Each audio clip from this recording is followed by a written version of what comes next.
کچھ دکھ، کچھ درد اور کچھ اداسیاں بہت ذاتی ہوتی ہیں جنہیں ہم چاہ کر بھی کسی پر عیاں نہیں کر پاتے۔ ہر تکلیف اذیت نہیں ہوتی، کچھ تکلیفیں ایسی بھی ہوتی ہیں جو ہمیں صابر بنا دیتی ہیں، اور صبر کرنے والے اللہ تعالیٰ کے پسندیدہ لوگ ہوتے ہیں۔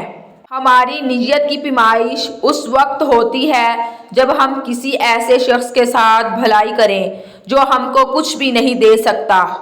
ایک حد کے بعد تو انسان سب کچھ چھوڑ دیتا ہے، روٹھنا، شکایت اور گلے شکوے کرنا، اور پھر دل تو ایسا ہو جاتا ہے کوئی بات کرے تو ٹھیک، نہ کرے تو بھی ٹھیک۔ رسول اللہ صلی اللہ علیہ وآلہ وسلم نے فرمایا، لوگوں میں سب سے برا وہ آدمی ہے کہ جو دو رخوں والا ہے۔ کچھ لوگوں کے پاس جاتا ہے تو اس کا رخ اور ہوتا ہے، اور